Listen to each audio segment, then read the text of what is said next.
Dando continuidade, pessoal, vamos lá. Falar um pouquinho agora sobre os biocombustíveis com vocês.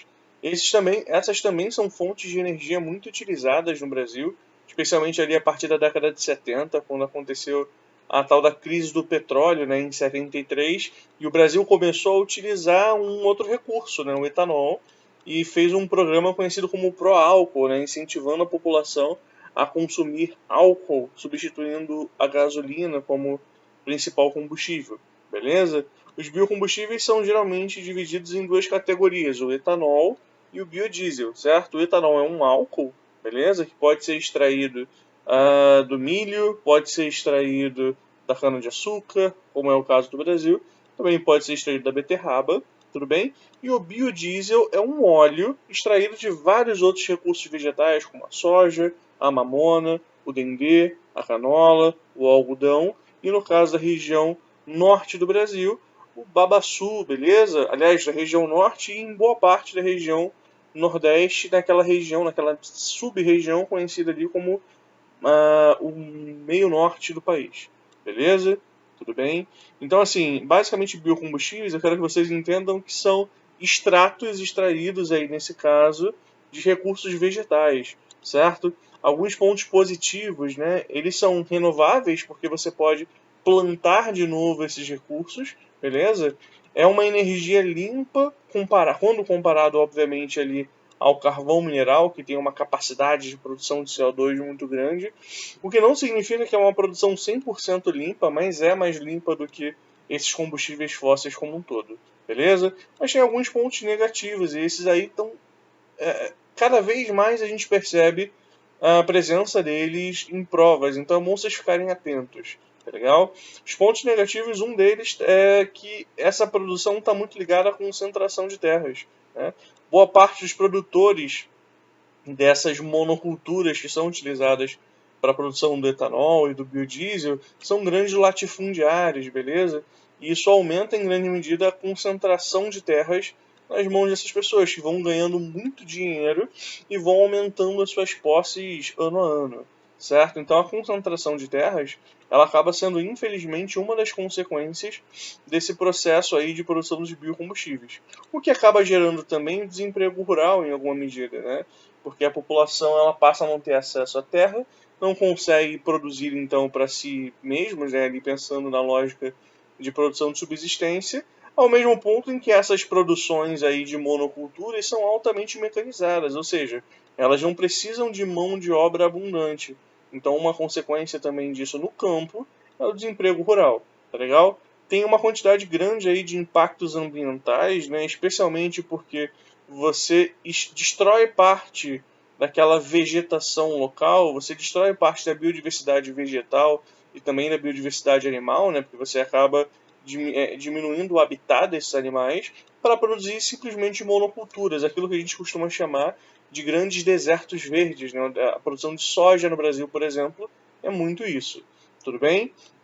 Um outro ponto importante é que onde você planta essas monoculturas, dificilmente você vai plantar alimentos, certo? Então essa concorrência aí dos biocombustíveis com áreas de plantio de alimentos acaba gerando uma diminuição na produção de comida, beleza? O que vai acarretar necessariamente, né, no aumento do preço dos alimentos, beleza? Então esse é um dos aspectos centrais dos biocombustíveis hoje, mais presentes em provas de concurso, por exemplo.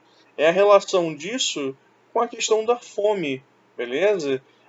Aí tem uma charge que eu acho bem interessante que mostra, né? Um garoto pobre, né, com um prato de comida na frente dele, aliás, um prato sem comida na frente dele. Esse prato está quebrado porque passou por cima dele a roda de um automóvel, certo? E o que ele tem para comer ali no caso é uma representação do etanol ou do álcool, né? Ou seja, ao invés de produzir alimento para a população poder se alimentar efetivamente, você utiliza a terra para produzir milho, a cana-de-açúcar, a beterraba, a soja, que não tem ali nesse caso um valor nutritivo, eles são utilizados para a produção de etanol, de álcool ou de biodiesel. Beleza? Tá claro isso para vocês? Então essa é uma das polêmicas ligadas aí à produção de biocombustíveis, beleza? Mas ainda assim é muito defendida a produção de energia a partir dos biocombustíveis, apesar de ela ter ali uma capacidade de produção de energia muito pequena. Ou seja, tem um gasto muito grande, certo? E a capacidade de produção de energia não é tão grande assim quando comparado, por exemplo, ao carvão e o petróleo. Tudo bem? Tô avançando aí, gente. Vamos lá. As hidrelétricas, né? Isso aí o Brasil enfim, é o rei do mundo, né? O Brasil ele é um país que utiliza muito as hidrelétricas, basicamente porque a gente tem uma geografia que favorece isso, beleza? Isso é um ponto importante porque as hidrelétricas são consideradas aí fontes de geração de energia que são limpas quando comparadas às outras que a gente já citou previamente, beleza? Isso é um ponto importante. Mas isso não significa que ela não tenha impactos ambientais, beleza? Alguns que a gente pode citar aqui, né? A diminuição da vazão do rio, ou seja, a redução do espaço ou da área onde esse rio percorre. Isso reduz também a biodiversidade. A gente pode gerar ali mudanças do microclima, né? Por que reduz a biodiversidade, pessoal? Porque eu tenho que alagar algumas dessas áreas para conseguir fazer produção de energia hidrelétrica. E nesse alagamento eu acabo matando muitas espécies ou expulsando outras. Beleza? Tudo bem? A gente também tem a eutrofização como uma consequência da produção da hidrelétrica, né? Então, assim, em grande medida, são problemas ambientais bastante comuns, né? Que são associados aí à produção de energia a partir dessas usinas. E também existem problemas sociais, né? Por exemplo, existe o deslocamento das populações ribeirinhas, né? Lembrando que população ribeirinha, pessoal, é aquela que vive no entorno dos rios, né? Na região norte do Brasil, por exemplo, uma boa parte de grupos sociais, né? Não só indígenas, né? Mas nativos como um todo, são pessoas que vivem no entorno desses rios. E quando você faz uma hidrelétrica, muitas vezes essas áreas são submersas pela água, porque você tem que criar ali uma quantidade maior. Então você cria barragens, você cria barreiras para a criação dessas usinas. Então a população ribeirinha acaba tendo que sair dessa região. Tudo bem? Além disso, você também tem perda de áreas agricultáveis, né? Porque, de novo, se é alagado, não tem como plantar e colher nada. Tudo bem?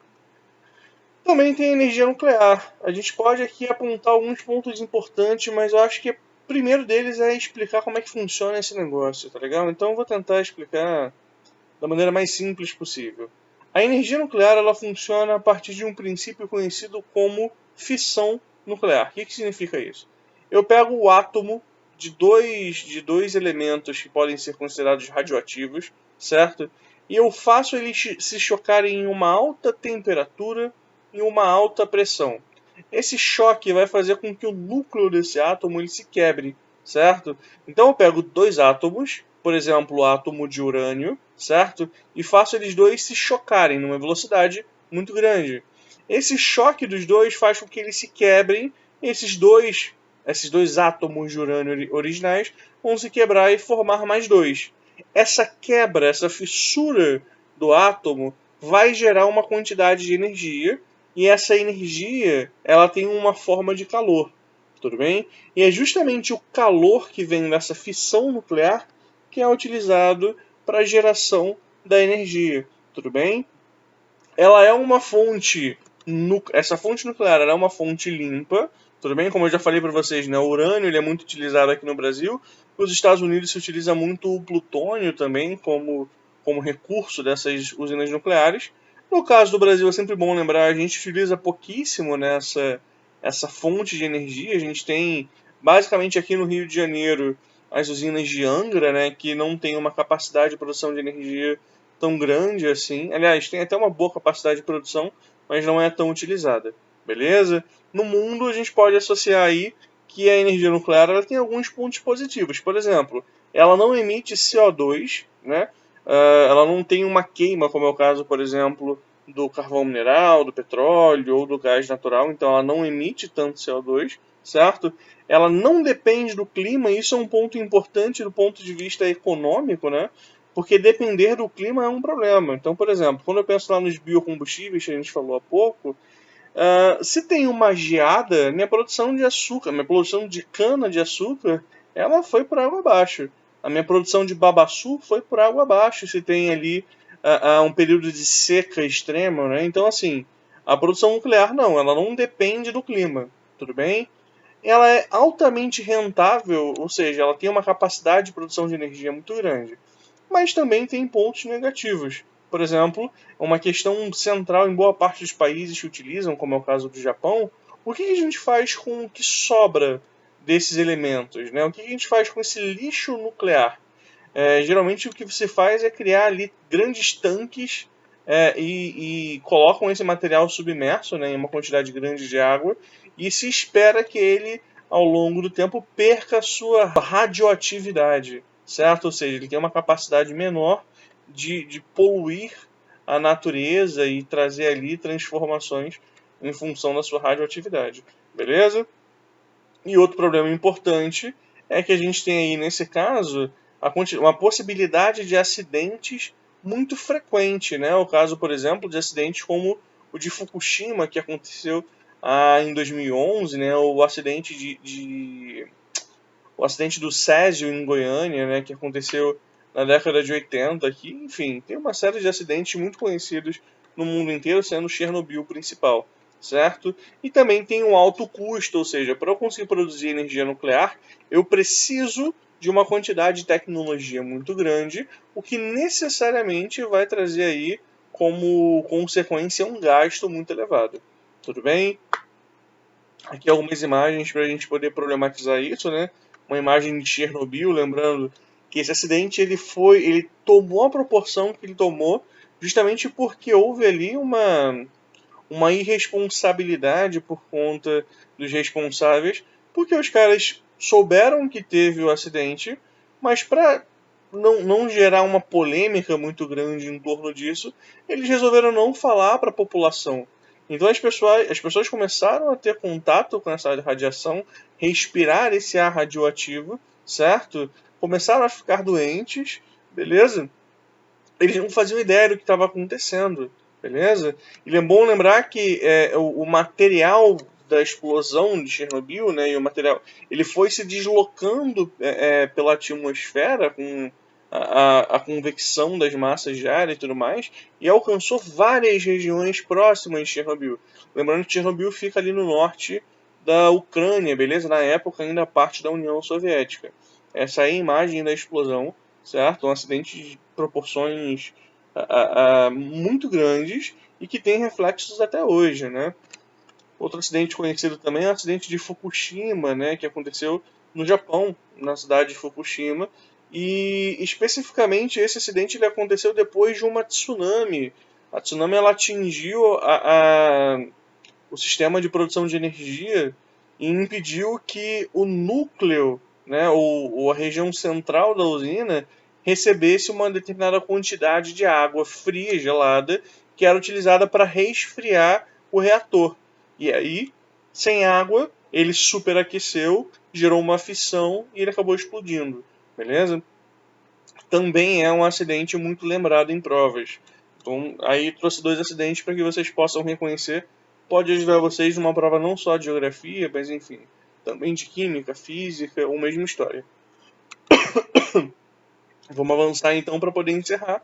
É claro, a gente entra aí na questão das fontes alternativas, né? A gente já apresentou inicialmente, mas é sempre bom encerrar falando sobre isso, porque é necessário se pensar em alternativas ao uso desses recursos que têm impactos ambientais tão graves, né? Que infelizmente também em algum momento vão se encerrar, né? Porque a gente não tem uma disponibilidade eterna desses recursos, então é importante pensar em alternativas, né?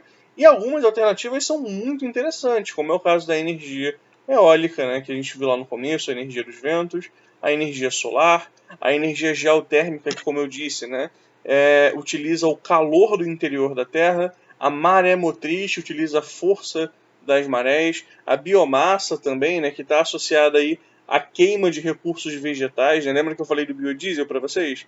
Então, eu extraio o óleo, eu extraio o álcool daqueles recursos e eu ainda posso usar o restante daquilo que sobrar desse processo para fazer a queima, beleza? Então também é uma energia, uma fonte alternativa nesse caso, beleza? O único problema é que, geralmente, as fontes alternativas elas têm um custo-benefício baixo, ou seja, você tem um investimento alto para ter uma rentabilidade de energia muito pequena, certo? Em geral, isso depende muito do clima, né? Óbvio que a energia solar num clima que não tem, que tem uma quantidade de radiação solar pequena é problemático. A energia eólica numa região que não tem vento é problemática. A biomassa depende também do clima para a produção desses recursos vegetais, ou seja, o clima e as condições físicas acabam atrapalhando também essa produção, beleza? E também tem interesses econômicos conflitantes, é claro, né? As empresas que ganham muito dinheiro com a exploração do petróleo não querem que a gente comece a pensar em outras opções, porque esses caras estão ganhando muito dinheiro agora com isso. Tudo bem? Beleza? Então, assim, eu encerro a nossa aula por aqui. Eu ficou alguma dúvida de tudo isso que eu falei, por favor, não hesitem e me procurem, tá legal? Tem uma listinha também, façam essa lista e, por favor, me procurem para tirar qualquer dúvida. Um grande abraço aí para todo mundo e tchau, tchau, gente.